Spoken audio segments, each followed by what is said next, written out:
सोचो दुनिया में एक ऐसा आइसलैंड है जहां जाना सिर्फ इलीगल ही नहीं बल्कि मौत को दावत देने जैसा है। यहां रहने वाले लोग हजारों सालों से बाहरी दुनिया से पूरी तरह अलग हैं।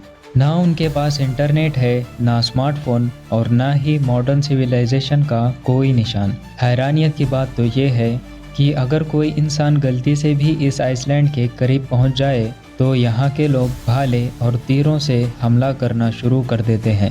इसी वजह से कई लोग नॉर्थ सेंटिनल आइसलैंड को द फॉरबिडन आइसलैंड भी कहते हैं। लेकिन सवाल ये है कि आखिर ये लोग बाहरी दुनिया से इतनी नफरत क्यों करते हैं और भारत सरकार ने इस आइसलैंड के 5 किलोमीटर आसपास जाने से भी इलीगल क्यों बना दिया। आज की इस वीडियो में हम जानेंगे नॉर्थ सेंटिनल आइसलैंड की सच्चाई। लेकिन सबसे पहले ये समझते हैं कि नॉर्थ सेंटिनल आइसलैंड है कहाँ। ये अनोखा आइसलैंड भारत के अंडमान और निकोबार आइसलैंड का ही एक हिस्सा है। ये बे ऑफ बंगाल के बीच घने जंगलों से घिरा एक छोटा सा आइसलैंड है। इसका एरिया लगभग 60 स्क्वायर किलोमीटर है, यानी एक छोटे से शहर जितना। ये आइसलैंड अंडमान के कैपिटल पोर्ट ब्लेयर से लगभग 50 किलोमीटर दूर लोकेटेड है। और हैरानियत की बात तो ये है कि इतना करीब होने के बावजूद आज तक कुछ ही लोग इस आइसलैंड के जमीन पर कदम रख पाए हैं। दूर से देखने पर ये सिर्फ घने जंगल और सफेद रेत वाला एक आम सा आइसलैंड लगता है, लेकिन इस जंगल के अंदर एक ऐसी दुनिया छुपी है जहां हजारों सालों से वक्त जैसे रुक सा गया हो। लेकिन आखिर ये लोग हैं कौन और दुनिया से इतना अलग कैसे रह गए? नॉर्थ सेंटिनल आइसलैंड की सबसे बड़ी मिस्ट्री है वहाँ रहने वाले लोग। इन्हें सेंटिनलीज ट्राइब के नाम से जाना जाता है। ये दुनिया के सबसे अलग थलग रहने वाले मुकामी ट्राइब्स में से एक माने जाते हैं। हजारों सालों से ये इसी आइसलैंड को अपना घर मानकर जी रहे हैं। इनकी जिंदगी आज भी नेचर के आसपास ही घूमती है। ये जंगलों में शिकार करते हैं, फल और जड़ी बूटियां इकट्ठा करते हैं और समुंदर के किनारे मछली पकड़कर अपना गुजारा करते हैं। हैरानियत की बात तो ये है कि इनके पास छोटी छोटी आउटरिगर्स कैनोज भी मौजूद है, लेकिन ये उनका इस्तेमाल सिर्फ किनारे के आसपास ही करते हैं। ये गहरे समुंदर में सफर नहीं करते और शायद इसी वजह से ये ट्राइब हजारों सालों तक बाहरी दुनिया से अलग रह सकी है। कई एक्सपर्ट्स का मानना है कि इन लोगों के वजह से ही ये आइसलैंड अभी भी हरा भरा है। इनकी कुल आबादी 50 से 200 लोगों के बीच हो सकती है, यानी एक छोटे से गांव से भी कम। ये लोग ऐसे घर बना के रहते हैं जहां कई परिवार एक साथ रह सके। ये लोग अपनी हिफाजत और शिकार के लिए भाले, धनुष और तीर का इस्तेमाल करते हैं, यानी जब भी कोई इंसान इस आइसलैंड के तरफ जाने को निकलता है तो आइसलैंड की कुछ ही दूरी तक आने पर ये लोग अग्रेसिव हो जाते हैं। 1970 के दशक में Indian officials North Sentinel Island पर कई बार गए। उनका मकसद था सेंटिनलीज लोगों से पीसफुली कांटेक्ट बनाना। हर बार वो अपने साथ कुछ उपहार लेकर जाते थे। एक बार उन्होंने बीच पर एक सूअर और एक गुड़िया छोड़ दी, लेकिन जब टीम कुछ देर बाद वापस आई तो उन्होंने देखा कि सेंटिनलीज लोगों ने सूअर को भाले से मार दिया था और गुड़िया को जमीन में दफना दिया था। 1980 के टाइम ऐसे कॉन्टैक्ट मिशंस और बढ़ा दिए गए। इस बार टीमें तीरों की पहुंच से दूर ही रहती और बीच पर नारियल, केले और लोहे के टुकड़े जैसे उपहार छोड़कर लौट आती।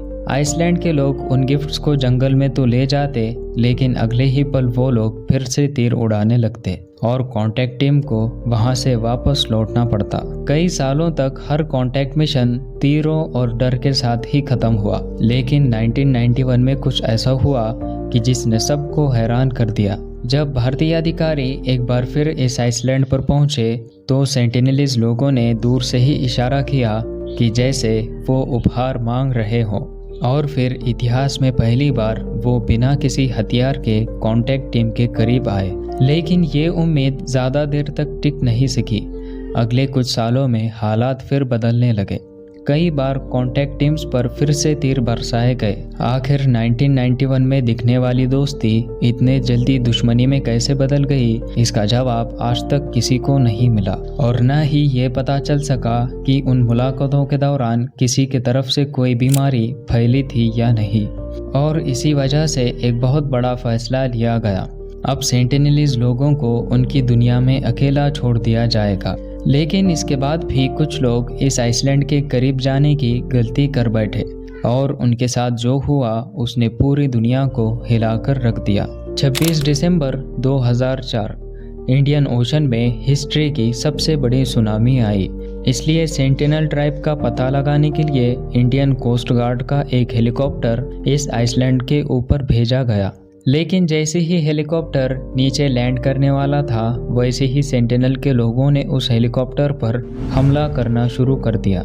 ये बात तो पता चल गई थी कि सेंटिनल के लोग बाहरी दुनिया से अभी भी कोई कांटेक्ट नहीं करना चाहते। लेकिन इस वार्निंग के बाद भी कुछ लोग इस आइसलैंड के करीब जाने की गलती कर बैठे। 2006 में 2 इंडियन मछुआरे सुंदर राज और पंडित तिवारी इलीगल रूप से इस आइसलैंड के पास मछली पकड़ रहे थे।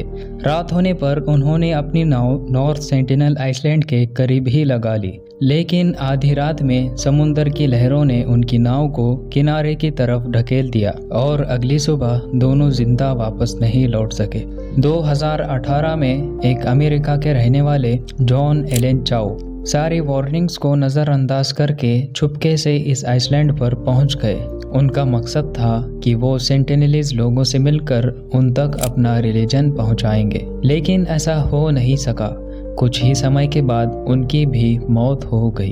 इतने सारे मामलों के बाद ऐसा लगा जैसे अब हर कोई नॉर्थ सेंटिनल आइसलैंड से दूर ही रहेगा। लेकिन हाल ही में मार्च 2025 में एक बार फिर एक इंसान ने सारी वार्निंग्स को नज़रअंदाज कर दिया। एक American social media influencer illegal तरीके से नॉर्थ सेंटिनल आइसलैंड पर पहुंच गया। उसने सिर्फ कुछ ही मिनट के लिए उस आइसलैंड पर कदम रखा। उसने वहां किसी सेंटिनलीज व्यक्ति को नहीं देखा, लेकिन जाते जाते एक कोका कोला का कैन और एक नारियल गिफ्ट के तौर पर छोड़कर चला गया। जैसे ही ये बात पता चली तो इंडियन ऑफिसर्स ने उसे गिरफ्तार कर लिया और उस पर कानूनी कार्रवाई शुरू कर दी। एक्सपर्ट्स का मानना है कि बाहर से आया हुआ नॉर्मल सा फ्लू भी सेंटिनल ट्राइब को भारी नुकसान पहुंचा सकता है, क्योंकि हजारों सालों से अलग रहने की वजह से उनकी बॉडी में ऐसी बीमारियों के खिलाफ नेचुरल इम्यूनिटी बहुत ही कम हो सकती है। और शायद इसी वजह से Indian government North Sentinel Island के आसपास सख्त सुरक्षा बनाए रखती है। सेंटिनल आइसलैंड एक ऐसी जगह है जहां जैसे वक्त सालों से रुक सा गया हो। आज जब पूरी दुनिया इंटरनेट, एआई और स्पेस एक्सप्लोरेशन की बात कर रही है, तब भी इस छोटे से आइसलैंड पर एक ऐसी सिविलाइजेशन रहती है जो अपने परंपराओं के साथ वैसे ही जी रही है। उम्मीद है आपको ये वीडियो भी पसंद आई होगी। वीडियो को लाइक और शेयर करना ना भूलें और हम मिलते हैं अगली बेहतरीन वीडियो में।